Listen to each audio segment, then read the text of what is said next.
Is this Susquehanna 2222? No? Sorry, I guess I have to get a toupee with some brains in it. Welcome back, wise guys, for another round of Three Stooges home video releases. The Stooges began to make their way to home video in the early 80s on VHS, CED, Laserdisc, and so on. Here's a 1984 VHS tape here. Pretty nifty. And as time went on, more and more shorts were released to home video, and the artwork and presentation style changed. Here's the 3-star series from 1988. This is the Three Little Twerps cassette. And then finally, the VHS tapes that most people recognize began in 1993 and ran up until about 96, 97. You might very well have seen VHS tapes with this art style. The popular Stooges logo, the title in big letters there, a picture, and then the other features at the bottom and on the back, details about the 3 shorts included, complete with little extra trivia bits.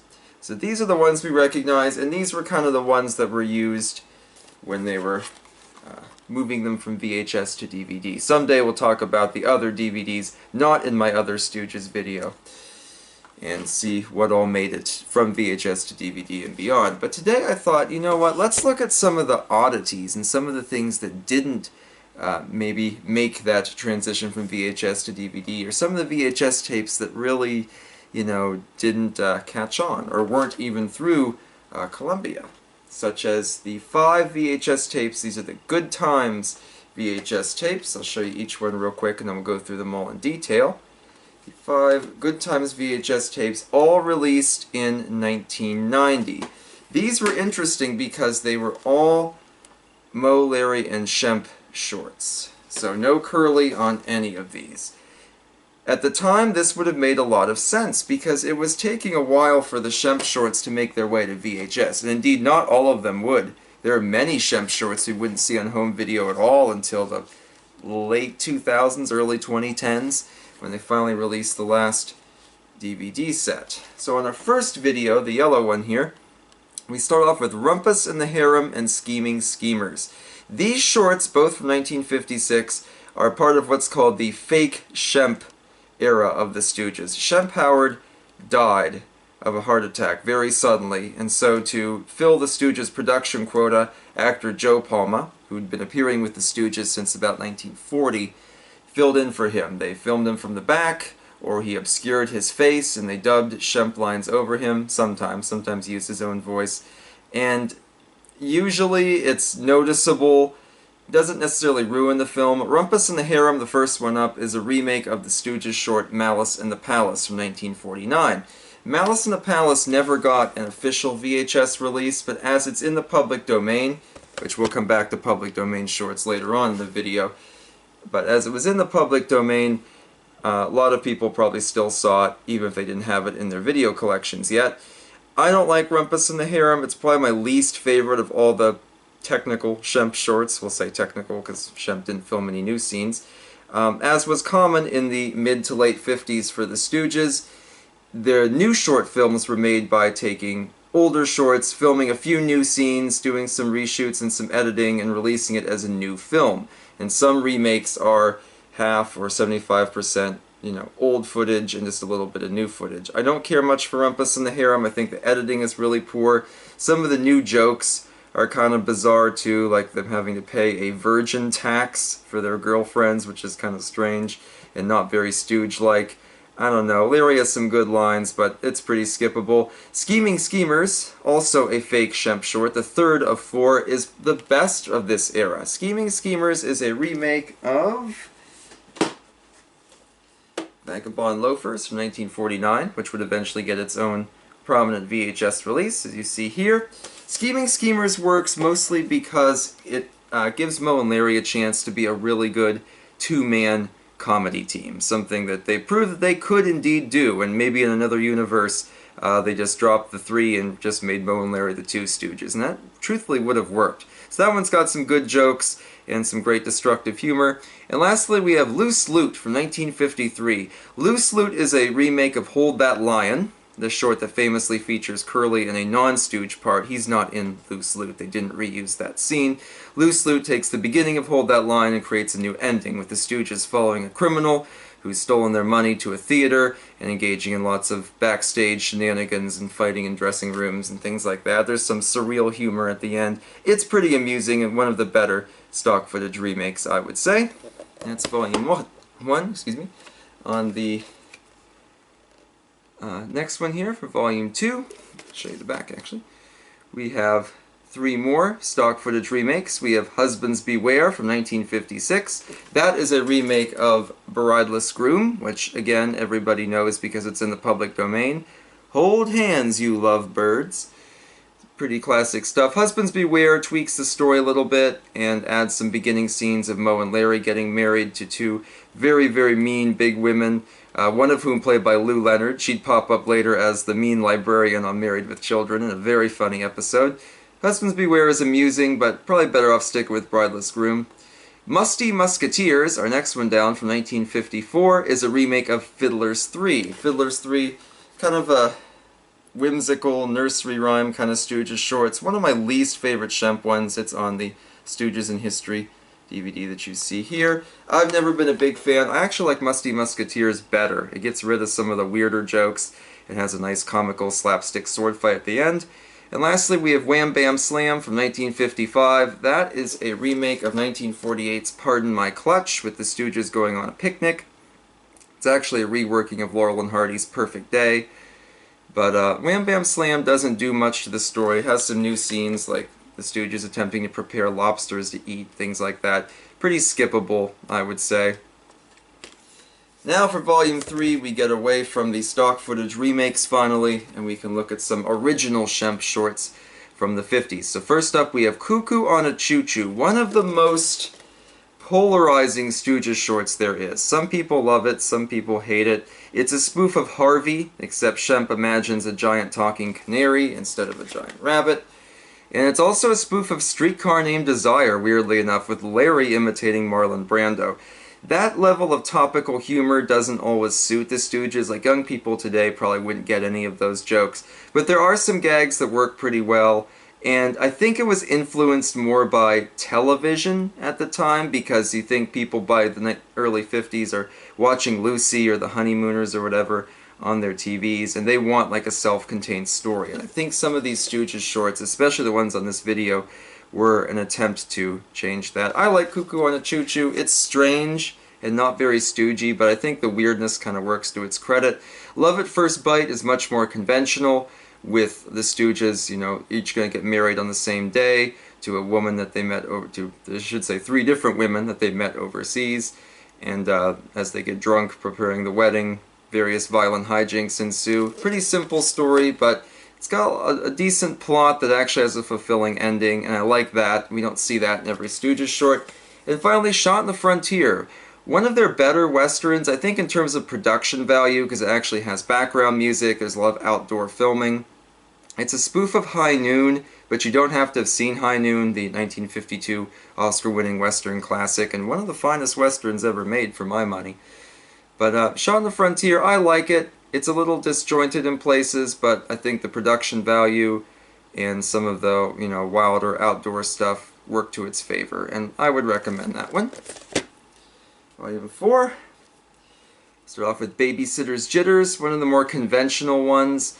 The Stooges taking care of a child and trying to protect him from his estranged father, who doesn't turn out to be such a bad guy after all, and played by Myron Healy. He'd pop up on all kinds of 80s TV shows and stuff. We have Don't Throw That Knife, where there's census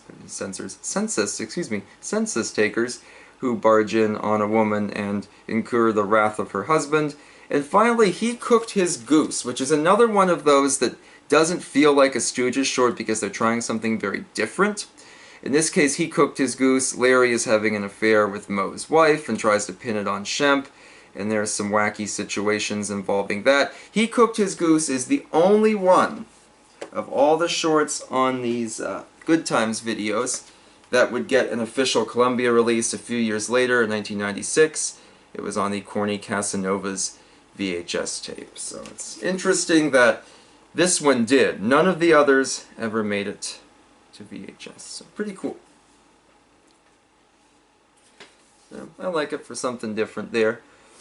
And lastly, but not least, Volume 5. One of their 3D shorts kicks it off with Spooks from 1953. It's a 2D print, of course. You can get Spooks in 3D with glasses on the Stooges DVD sets that came out, you know, in the 2000s, 2010s. They restored both the 2D and 3D copies. Pretty neat.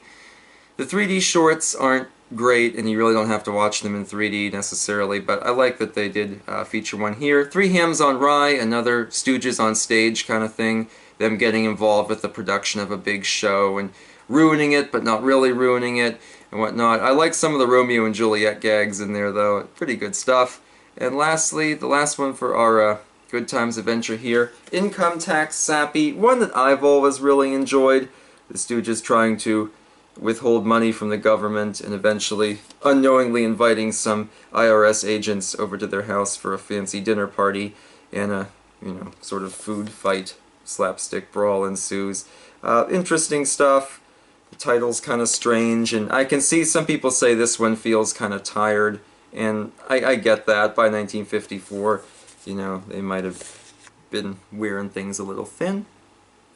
Let's talk public domain stuff. These are from Monogram VHS. These videos contain not just public domain Stooges shorts, but also Shemp solo shorts and the Ted Healy material there too. I should show you. These are very cheap VHS tapes, very light, flimsy plastic. Good Times Video has a reputation of being kind of cheap and chintzy, but these ones even more so. So we get a public domain 3 Stooges short, we get a Ted Healy short with beer and pretzels. That's the best one. Remember, the Stooges worked as kind of second bananas, or 3 bananas in this case, to Ted Healy before they broke off on their own, had their own short films. Beer and Pretzels is the best of the Healy shorts because a lot of gags were repurposed later for Stooges shorts. Corn on the Cob is a Shemp solo. You can get all the Shemp solos on DVD now, the Vitaphone shorts in the early mid-30s.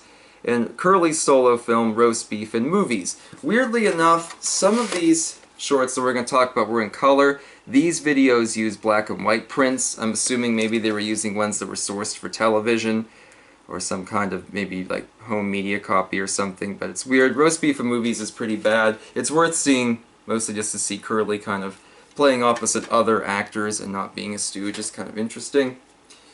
In this one, we have Brideless Groom, so we have another public domain Stooges short. We have a black and white print of Nursery Rhymes, the first short subject the 3 Stooges ever appeared in, or the first, like, fictional 3 Stooges. They were in some newsreel stuff. We have 2 Shemp solos. His First Flame, which teams him with Daphne Pollard. She was in some Laurel and Hardy films. And Saltwater Daffy, which teams him with Jack Healy, the Tin Man from The Wizard of Oz. Both of which I remember being amusing, but not, you know, anything to write home about. Last one here, we have 2 public domain Stooges shorts, Malice in the Palace and Sing a Song of Sixpence, and 2 Ted Healy and his Stooges shorts, Plain Nuts and The Big Idea. The Big Idea was the last one released as Ted Healy and his Stooges, the last short film they did that way. The 5th Ted Healy and his Stooges short film, the one that's not included on here, actually the 3rd one production-wise, Hello Pop, was lost until 2013. It was rediscovered, and all of these shorts are now on DVD. There's a great release from the Warner Archive collection. I was going to lay it out, and I forgot, because I'm a chowderhead, but it has the restored color copies of all 5, plus Roast Beef and Movies, so pretty nifty. And last but not least, I wanted one more Bizarro Stooges short, or not Stooges short, Stooges video to wrap us up. So why not talk about the 1986, I want to say, 1985? Yep, 1986. 1986 feature film Stooge Mania, starring Josh Mostel. He was on City Slickers, and you see Sid Caesar on the back. So Howard F. Howard, played by Mostel there, has a Stooges addiction that he needs to be treated for. Stooge Mania, the horrible disease that makes everybody act like knuckleheads, is sweeping the nation. So he has to get counseling for it. It's not a very good film. I looked at my records, and last time I watched this was 2010. And honestly, I'm in no rush to watch it again. It uses a lot of clips from the public domain Stooges shorts. the ones on these videos, but they're not really integrated into the narrative, and it just comes off as cheap and tawdry, which is a shame because there are a lot of very talented people involved.